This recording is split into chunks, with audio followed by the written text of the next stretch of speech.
So today, basically, I'm going to be talking about all the trades that have happened in the NFL.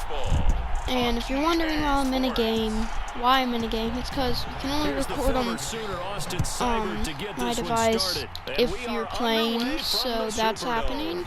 So we're just going to be playing a game. I'm my home team, the Saints, and we're playing the Lions, so that's just, don't really focus on that. We're going to be talking about all the trades. So, first off, we have the Tyreek Hill trade. I think this was big for the Dolphins. Big for the Dolphins. They traded with the Kansas City Chiefs. The Chiefs got a 2022 first-round selection, a second, and fourth-round picks.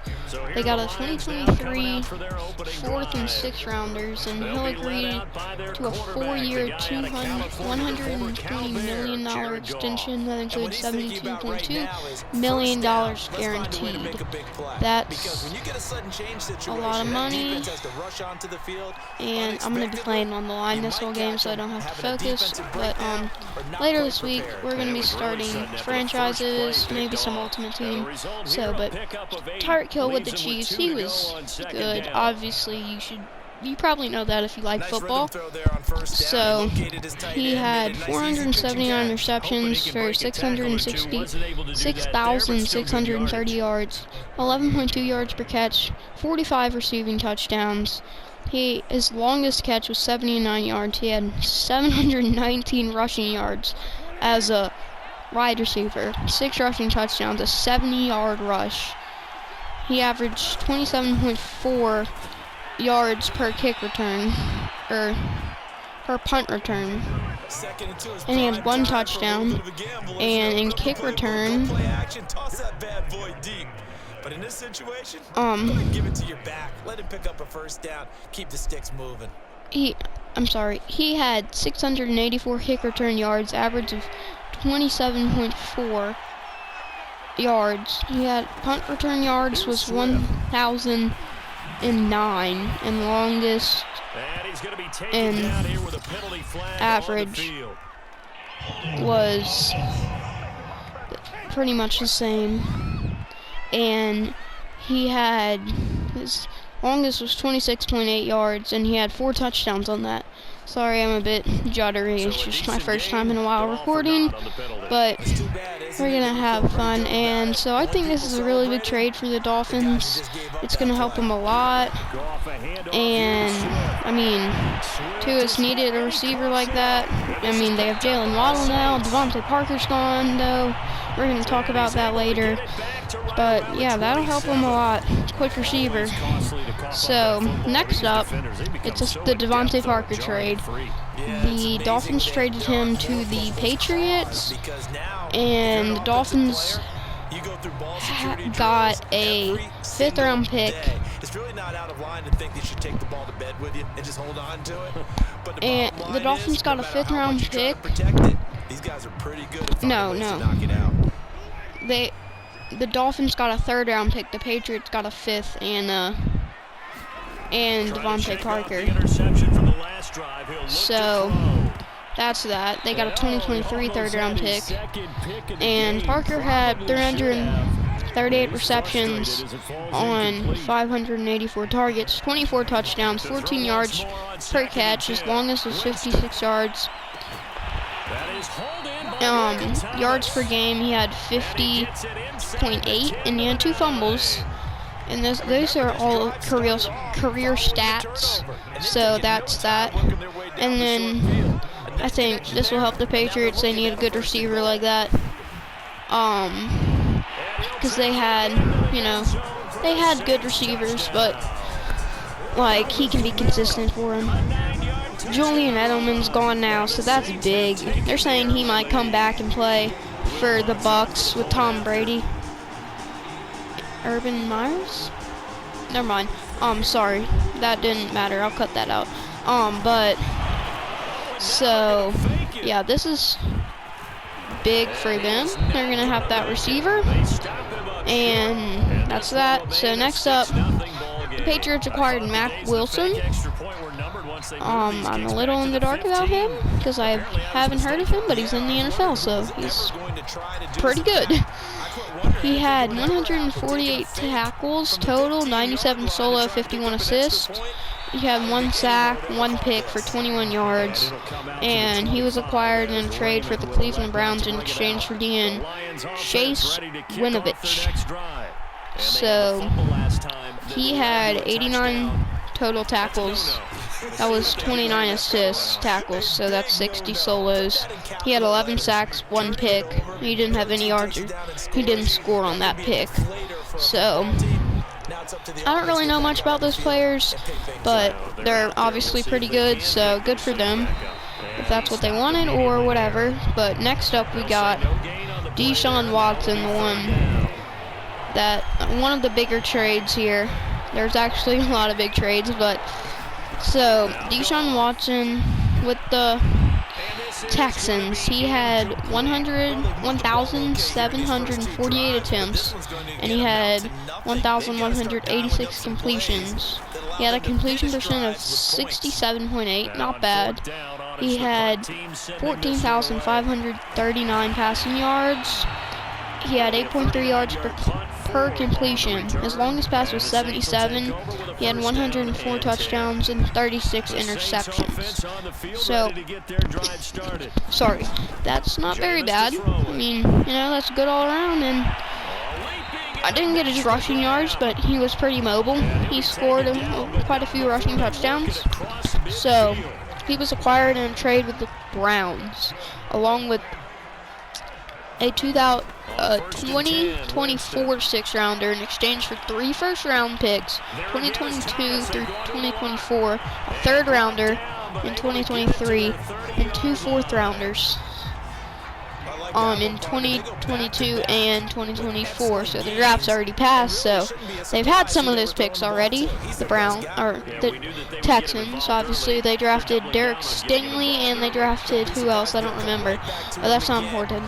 And so he has received a fully guaranteed 5-year, $230 million contract from Cleveland.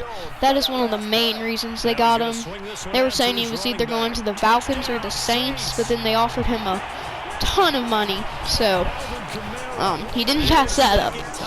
And I can't say I would either, but that's not important. But okay, so next up we have Amari Cooper, also on the Browns. This was a steal. The Cowboys got a 5th-round pick, and they swapped 6-rounders. Like, they gave up nothing. The Browns gave up absolutely nothing for Amari Cooper. I'm sorry, I gotta do Desean Watson's stats. Or no, I already did this, sorry. Amari Cooper had 118 targets, 517 receptions, 7,076 yards, 46 touchdowns. His longest reception was 90 yards, and he had 14 rushes for 41 yards and 0 touchdowns. So, sorry, not bad at all. He was a good receiver. Him, CeeDee Lamb, and Michael Gallup. That was a really good combo for the Cowboys. But now, Michael Gallup, they lost him in free agency, and Amari Cooper in the trade. They lost Cedric Wilson too, so it's CeeDee Lamb now, but he's going to be really good in the NFL. He already is, and he's young, so he's just going to keep on getting better. So, next up, we have linebacker for Houston, Blake Cashman. He got traded from the New York Jets in exchange for a 2023 6th-rounder. So, I know a little about Blake Cashman. He's not, oh my gosh, best linebacker in the league. But like I said earlier, he's in the NFL. He's better than me, better than most of us. He had 49 total tackles, 15 assist tackles, so that is 34 solos, 0.5 sacks, 0 picks, and like I said, he was acquired in a trade with the New York Jets in exchange for a 2023 6-rounder. FYI, my brother's playing the Madden now because that was kind of distracting me, but that's not important, so let's move on. Colts trade Matt Ryan, or QB for the Colts, Matt Ryan, acquired in a trade with the Atlanta Falcons in exchange for a 3rd rounder and Carson Lynch, I'm pretty sure, right? Let me check, I have it right here. Yeah. Matt Ryan. Great protection there because it allowed him to lock in on his receiver. Although I think he was looking for his tight end on the corner. That's right. Okay, so nice connection there. yeah, they swapped QBs. I mean, I don't know about that. Matt Ryan, you know, he's gonna retire soon. He had a great career. So I feel like that might have been a steal for the Falcons. But Matt Ryan had 8,003 attempts for 5,242 completions. He had a 65.5 completion percentage, 59,735 yards. I'm pretty sure that's top 20, 15, maybe even 10 amongst QBs. He had 363 touchdowns and 170 picks, and he was acquired in a trade with the Colts got him for a 3rd round pick. And let's go to Carson Lynch really quick. So the Falcons, Carson Lynch, he had with the Colts, and he was on the Eagles for some too. So in all that time he had 3,008 attempts, 3,008 attempts, 1,884 completions, 20,374 yards, a 62.6 completion percentage, along with 140 touchdowns, 57 interceptions, and his longest completion was 76 yards. He was acquired in a trade with the Indianapolis Colts, along with a 7th rounder in exchange for a 2022 3rd rounder and a 2023 3rd rounder, which can convert to a 2nd rounder based on Wentz's total snaps. This is what's right here in front of me. The teams also swapped 2nd round picks. So, I mean, like I said, I feel like the Falcons got the best out of that. They got a younger QB. I mean, my opinion, Matt Ryan's better, but I mean, they got a young QB, and he can be their QB for a while longer. Matt Ryan had a great career. He's going to retire soon. So I don't know about that one, but I mean, what do I know? So let's see if I pronounce this right. The Colts traded for defensive end Yannick Nakaku. I definitely didn't pronounce that right, but he had 135 solo tackles, 28 assists, tackles, 55.5 sacks, 2 picks. He was acquired in a trade with Las Vegas Raiders in exchange for cornerback Rocky Ya-Sin. Great name. He had 2 picks, 0 yards, 0 touchdowns, 117 solo tackles, 21 assist tackles, and 2 tackles for loss while with the Colts. So, I mean, that's just, I mean, I feel like I don't really know if I'm willing to say they're probably pretty even in stats-wise. I mean, I bet the Colts needed a D-end and the Raiders needed a corner, so they traded them. But I don't know that. So, next up, big one. Broncos QB Russell Wilson was acquired in a trade with the Seattle Seahawks, along with a 4th round pick and 2 1st round picks, 2 2nd rounders, a 5th rounder, QB Drew Lock, tight end Noah Fant, and DB Shelby Harris.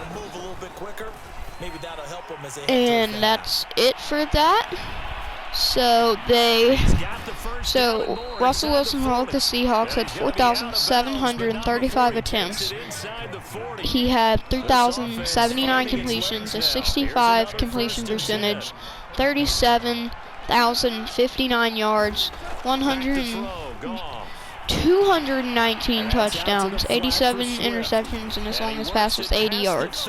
So, that's really good. Obviously, he has the Super Bowl win, and then they were in the other Super Bowl versus the Patriots, where they called a pass and it got picked, and that's why they lost. But not important. This is traits, but that's that. So, I mean, I feel like this is a pretty fair swap. You get a Pro Bowl, Super Bowl winning QB for a bunch of picks. Drew Lock, a young QB, tight end Noah Fant. I mean, good tight end. And Shelby Harris, I mean, D tackle, good. You say Russell Wilson left. He asked.